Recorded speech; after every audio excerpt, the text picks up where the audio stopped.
Welcome back to ReInvent Healthcare, the podcast for health and wellness practitioners who are passionate about making a difference. On today's episode, we're going to continue talking about thyroid, and we're going to address the food, the nutrients, and some of the herbs that can help support healthy thyroid function. So what I'd like to do is start with the nutrients. And here's the deal. I am not a big fan of giving your client and patient a long laundry list full of nutrients, isolated nutrients.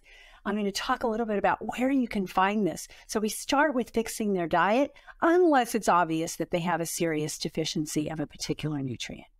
So iodine, right? That's the one we most commonly hear about being important for the thyroid. And of course, because T4 has 4 iodines and T3 has 3 iodines, it's super important because without it, how are you going to make thyroid hormone? It's a vital part of that molecule itself. So where do we get iodine? Well, the land and vegetables are kind of depleted because the soil's depleted, but sea vegetables are a great way to get it in the diet. We just have to watch out that we don't overdo it because some of the ones we'll talk about in a little bit are, they're easy to overdo if we're not careful. So we want to look at that so we don't overdo it because iodine's one of those Goldilocks nutrients, right? A little bit, a lot. No, we want just right. So that's with the iodine. And it's, of course, in sea vegetables to an extent as well. So let's talk riboflavin. Riboflavin is vitamin B2, and it doesn't really get as much press as it should when it comes to thyroid function. But it's super, super important. It's important for helping to take the iodine and the tyrosine and turn it into thyroid molecules. So it's really important. And riboflavin it's in a lot of vegetables. It's also in whole grains, not refined and processed grains, but whole grains. Another one that's super important and selenium helps to convert T4 into T3. It's super important in that regard. Well, where do we get the selenium? Selenium is found in Brazil nuts and pretty high in Brazil nuts. It's also found in some other things like tomatoes and other veggies, but Brazil nuts, you can get a full day's supply of selenium in one Brazil nut. And when people have out of balance thyroids, I recommend 2 or 3 or 4, depending on how serious their problem is. Now, here's the thing about selenium. It has been shown in studies to help with the Hashimoto's to reduce antibodies. So over the course of a 4 to 8 week period, we can reduce thyroid antibodies with the use of selenium and also CoQ10. Vitamin A is another super important nutrient for thyroid function. It helps to regulate TSH production and it helps to keep the receptors balanced. Remember, we talked about in another episode that those receptors for the thyroid that are on the nucleus, they are retinoic acid dependent. So we need to have good vitamin A status in order to get that. Now, vitamin A, you can find a lot of the precursor to vitamin A, beta carotene, in almost all plant foods, right? But important ones like carrots and bell peppers and lots of stuff contain beta carotene. Carrots are especially known for being good for the eyes, and beta carotene is important for the eyes. But the preformed vitamin A is usually just found in animal products like cod, cod liver oil, things like that. Here's the thing though, most people, if they're eating a lot of plants in their diet, are getting plenty of beta carotene. So we don't have to worry about actually getting preformed vitamin A. But there are some people who may have a genetic SNP called BCM01. BCM01 is important for converting from beta carotene into the preformed vitamin A. So if somebody has that SNP, you want to watch and see and make sure that they're not showing signs because it's important for the thyroid as well as the eyes. So vitamin D is super, super important to protect against thyroid cancer and inflammation of the thyroid. So super important to have that, as well as bioflavonoids. And bioflavonoids often come attached to things like citrus fruits. They're in that white part called the pith of the citrus fruits. Lemons, limes, tangerines, oranges, grapefruits, all of them. Another important nutrient for thyroid function is zinc. And it's important for stimulating the hypothalamus and the pituitary. And remember, the hypothalamus and the pituitary are reading the blood to see how much thyroid hormone is being produced. And so if they're not reading it properly, then we're not going to get the signal to go to the thyroid that says, hey, wake up, we need more thyroid hormone. So that's important. The next nutrient I want to discuss is iron, right? Iron is super important for thyroid peroxidase to initiate the first two steps in thyroid synthesis. So we need the thyroid peroxidase to help us to synthesize thyroid hormone from iodine and tyrosine. And finally, we'll look at B12, and B12 is very important for an enzyme that activates the thyroid hormone. In addition, it's important for keeping the homocysteine levels low, and we know that homocysteine elevations can affect the thyroid receptors.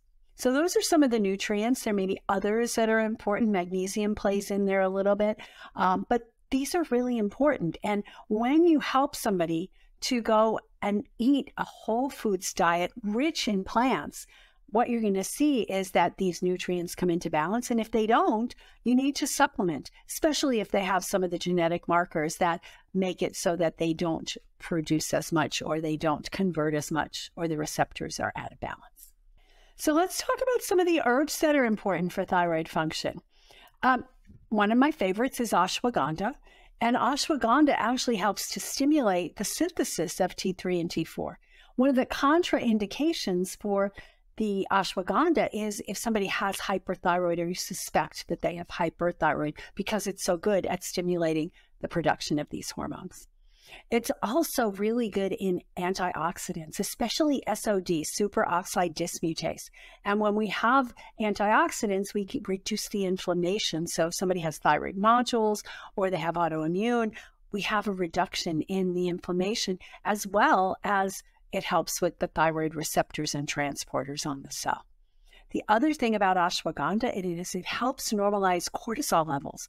And we've talked on other episodes about how important it is to keep cortisol levels in that Goldilocks space of just right, because too much cortisol and too little cortisol can interfere with receptors, and it can also interfere with the conversion from T4 to T3.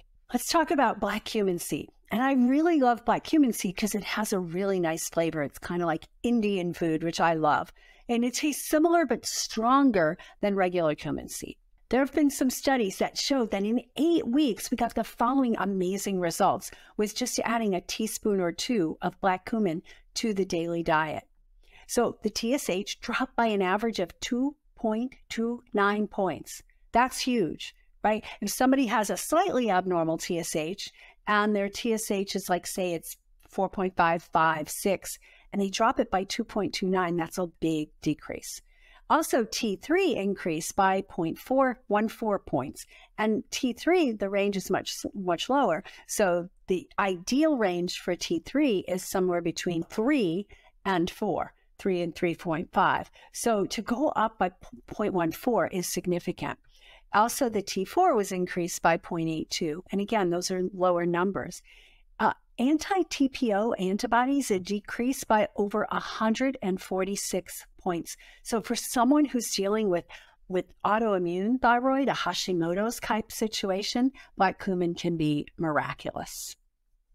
Also, the average person who was in this 8-week study lost 2.9 pounds and a half an inch around their waist without actually changing their diet. So that's pretty significant, other than just adding the black cumin. If you don't like the taste of it, you can always get it as capsules, or you can put them into capsules. So let's talk about a couple more. I like medicinal mushrooms. Medicinal mushrooms are really, really nice, and I love to include them in elixirs and make hot cocoa with them and things like that. Well, chaga, I actually have this. Mushroom Mama makes this really nice blend called chocolate chaga. And it's basically chaga with a couple of other mushrooms plus cacao powder. Yum. It's really good, and it's super, super nutritious for you. And great for thyroid. It's been shown to reduce the thyroid antibodies, has antioxidants that actually help reduce inflammation and oxidative stress. It supports gut health, and we know that gut health is super important for thyroid function. Balances the immune system. and it has some anti-inflammatory effects. So overall, chaga is good. There's a lot of research on chaga for immune system support and for things like cancer support, right? It can't cure cancer, I'm not saying that, but it can be helpful for people who are dealing with immune problems. Cordyceps. Cordyceps happens to be one of my favorites. I love cordyceps. I like the taste of it, but there's something about what it does for me and how I feel when I'm doing cordyceps. It's very balancing and grounding and energizing, and it produces more stamina. So there's a chemical in there, cordycepin, which is the main bioactive chemical in there, and it's known to balance adenosine levels, right? So interestingly enough, that it can help with keeping the body, the energy levels really good. Because adenosine, right? Adenosine triphosphate is ATP, adenosine diphosphate, ADP. These are important for energy production. It can balance the cortisol levels, right? So it keeps them in the Goldilocks situation. So we have good conversion from T4 to T3. We also have good receptor function. It contains vitamin D precursors, notably ergosterol and ergosterol palmitate. And we've talked about how vitamin D is super important for thyroid health. Helps stabilizes blood sugar, and blood sugar metabolism is super important for thyroid. Helps to keep the insulin levels in that just right position too, and keep the blood sugar balanced. And it's been shown to help reduce thyroid antibodies. So if you're working with people who have Hashimoto's, and a lot of people do, these are good things to keep in mind as part of their regime. And I'm going to share with you at the end of this presentation how to make up one of my cool elixirs that has a lot of these nutrients in it. Another herb that has been really popularized lately is turmeric. Like, turmeric is good for everything. Well, it's not good for everything, but has a lot of great merits. And it's great for thyroid health because it's anti-inflammatory and it's antioxidant. And it works really well on people with, again, thyroid autoimmune. So you can create either a dish or a drink that you can help people to make on a regular basis to support their thyroid when they have autoimmune. It helps with inflammatory bowel diseases like Crohn's and colitis, so that, if it does that, it's going to help support gut health, right? And we know that gut health is so important for thyroid health. Improves phase 2 liver detoxification, and we know that toxins are not good for the thyroid and can help support this. It also contains some of the B vitamins, notably B6. Let's talk sea vegetables. There's a couple of them that you can use to help support people when they have autoimmune thyroid and regular thyroid. Now, you got to be careful if somebody has autoimmune thyroid, and if you're going to be supplementing them with a lot of sea vegetables, I'd be sure to make sure you do an iodine load test, just to make sure that you're not overpopulating them with iodine. But here's the cool part. A Laminaria digitata, which is a kind of kelp, it contains preformed T3 and T4. So the iodine and the tyrosine that are in that vegetable naturally preform. And you can actually get some T3 and T4, which is why you want to be careful, right? You don't want to give too much of this to somebody with hyperthyroidism. It's a good source of iodine. It's a good source of tyrosine. And so when we can get those together, somebody with a hypothyroid condition can do well with this. But again, watch out for the iodine, that you don't overdo the iodine. Very high in minerals, like all the sea vegetables are, and it overall supports good thyroid function. But again, Goldilocks, right? Not too little, not too much. It's found that, somewhere between an ounce or 2 a week, not a day, but a week, can be very helpful. I keep it in a little, like a salt container, and I just pop it into different dishes that I'm making. The other one is bladderwrack. Bladderwrack doesn't quite have the yummy taste that kelp does. Kelp, I wouldn't say it's a yummy taste, but it has a salty taste. Bladderwrack's a little more bitter. So you want to play with it first before you start recommending it to people. And it contains a precursor of the active thyroid hormone, T2. So if T3 has 3 iodines and T4 has 4 iodines, guess how many iodines T2 has? Good old 2. And T2 and T4, T2 plus T2 can make T4. It's also a good source of iodine, calcium, magnesium, potassium, sodium, and mucopolysaccharides that helps to support a healthy gut and also healthy detoxification. So bladderwrack, I don't use it personally as much just because of the taste, but if you're making a big soup or stew, you can usually throw pieces of bladderwrack in there and teach people how to do that. Another one which I actually like to eat, maybe I'm crazy, but it's called Rehmannia. And Rehmannia is, there's two forms of it. There's processed Rehmannia and unprocessed Rehmannia. The processed Rehmannia is the one that has these benefits. And I get them they come in little discs, and I get them from several different places, little discs, Rehmannia, processed Rehmannia. And it basically has been, I think it's brewed in like a black bean. It's not black beans themselves, but a black bean kind of salty, liquidy consistency. But it basically is really good support for supporting the adrenals and lowering blood sugar. Plus, it's anti-inflammatory. So I sometimes get those and I'll just chew on them, or I'll put them into a cup and add hot water and then drink the liquid. And then sometimes, because they're nice and soft and chewy, I'll eat them. They kind of remind me of eating licorice. So maybe I'm strange, but I kind of like it. Ginseng, there's a couple of different kinds of ginseng, but overall, they help to, balance the adrenal function, prevent excess levels of cortisol and adrenaline and all the negative impact that has on the body overall, but also on the thyroid gland. And helps to stabilize thyroid function. It's considered a true adaptogen. It lowers the overall reactivity of the HPA axis, the hypothalamic pituitary adrenal axis, which has an effect on overall thyroid function. And guess what? It can help with insomnia. And insomnia is an important thing to help with because sleep is so important for overall thyroid function and the cellular response. Let's talk about magnolia. I've had really good results with people who have insomnia because their cortisol levels are too high at night. And then they start sleeping like babies at night. You can get it as a tincture. You can get it as a powder. I find that the powder is not that palatable for lots of people. And the tincture is much more palatable. I've given it to a few people who said, I don't think I'm going to take that. So, just be careful. If somebody is super vigilant about their taste buds and like, no, I don't like that, it's probably better to give them a tincture. It improves acetylcholine levels, which is effective for short-term memory. So people are like in that brain foggy state, then it can help that. And that's, one of the symptoms of thyroid problems is brain fog, whether it's related to the acetylcholine or not. It's just a benefit for magnolia in helping to support the thyroid. And it also decreases anxiety about 5 times more powerfully than Valium.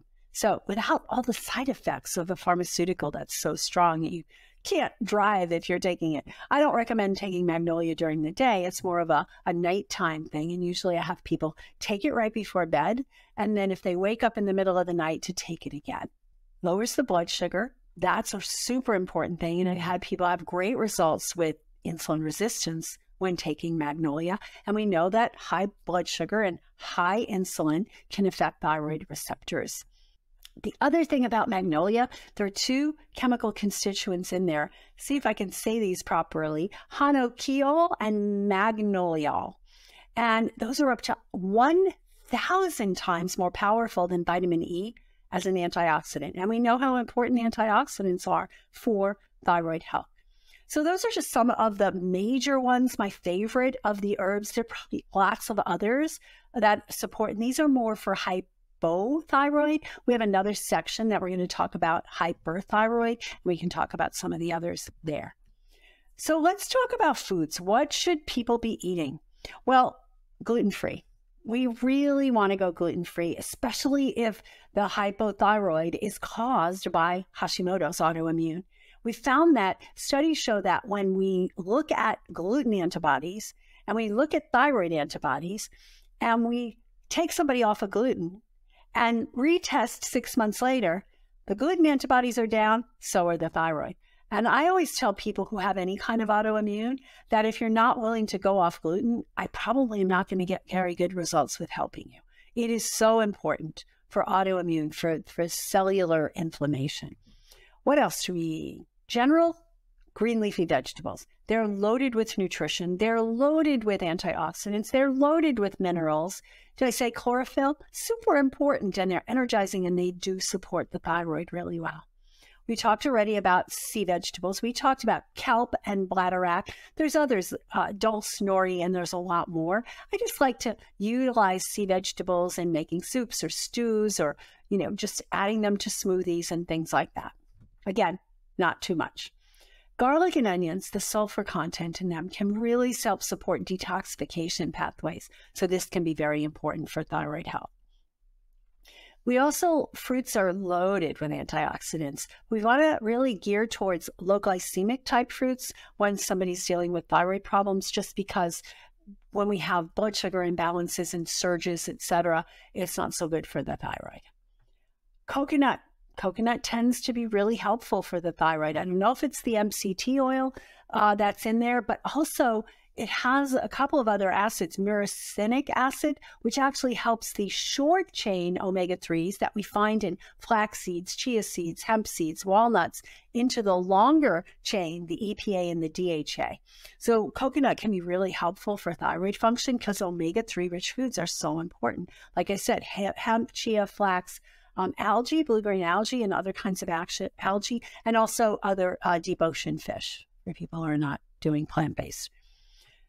Probiotics. We talked about this in another episode, how important it is to get good health in the gut and good microbiome structure. So probiotic and probiotic containing foods are super important, and prebiotics as well. So things like kefir and Rejuvelac and sauerkraut and coconut yogurt and seed yogurt and cashew yogurt. And then prebiotics, things like Jerusalem artichoke and chicory, these all help improve T3 production. So some people say, well, I can't do probiotic-rich foods because I have SIBO or because I get bloated. First of all, SIBO should be a temporary condition. So if you're still having problems with it, you're not addressing it fully. And second of all, if you go back to a previous episode, one that we did with Steph Jackson, she explained how we can make these probiotic foods in a way that's not going to necessarily trigger the bloating. So I would recommend you go back to that episode. We want to eliminate all those dietary stressors, right? Caffeine's not good, alcohol, sugar, refined foods. But the cell danger response, we want to optimize the foods that are going in. Other things that are super important are brassicas. Those brassicas are super helpful for thyroid function as well as liver function, detoxification function. We mentioned Brazil nuts in relationship to selenium, super important. We mentioned cumin. We mentioned black cumin, but cumin is also important. So Indian spices, I love adding curries and cumin to things. Pomegranate is one that's really helpful. And, you get the pomegranate, you take off that outside thing and you chew on the little pulpy stuff around the seeds. You can also get pomegranate powder. And I've done that and made some incredible desserts with pomegranate powder and coconut. Super thyroid food. And then mushrooms. Mushrooms are super, super important. Not just the medicinal mushrooms like chaga and cordyceps and reishi and all, but other mushrooms can be super helpful for basic hormone balance.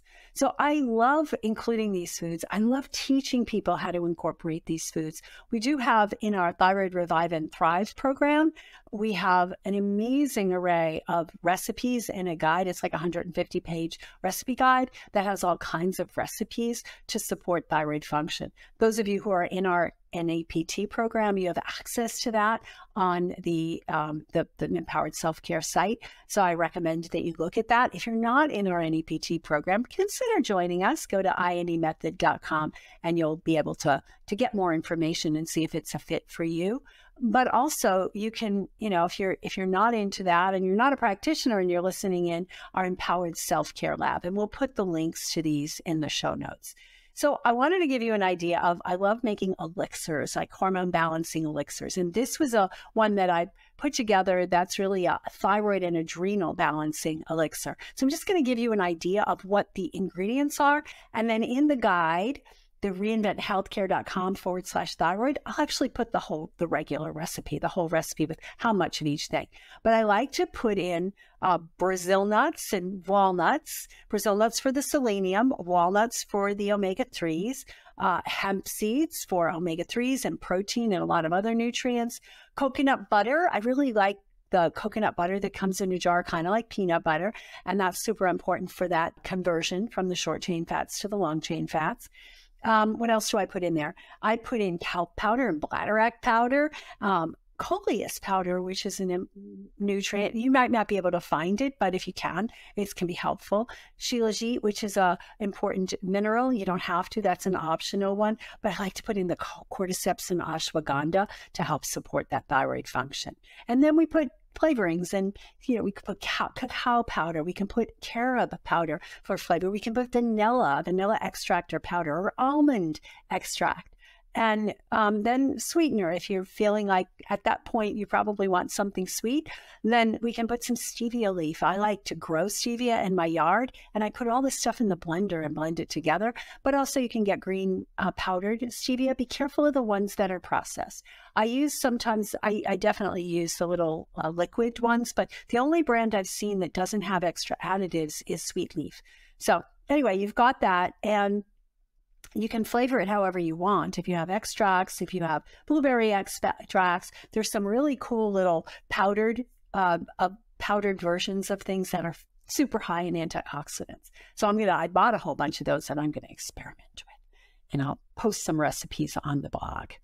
So all of this stuff is important for you to be able to teach people how to get their thyroid in balance using foods and herbs and nutrients from foods. And of course, if you need to add supplements, absolutely should. I'm not saying nobody should add supplements, but we shouldn't be going to supplements first. We should be going to supplements as a supplement, right? Get people to change their diet. And sometimes that's a long process. I totally understand. And sometimes they're not willing to change their diet right away, or they have to go slow. In that case, then supplementing is going to be super, super important, right? All of these things are going to help them to be able to avoid usually not having to take the thyroid replacement, because most of the times when doctors are recommending it, it's T4 alone, not T3, not a glandular, not a desiccated thyroid like Armour or one of those. It's usually just the T4. And if they have any of these other issues, and they have receptor issues, and they have conversion issues, or they have autoimmune issues, the T4 alone is not going to help. And those are the people that we're seeing that have been dealing with this for a really long time. So I would love for you to download our free guide, the thyroid guide, at reinventhealthcare.com/thyroid. We'll have lab tests in there. We'll have the optimal ranges for the lab tests.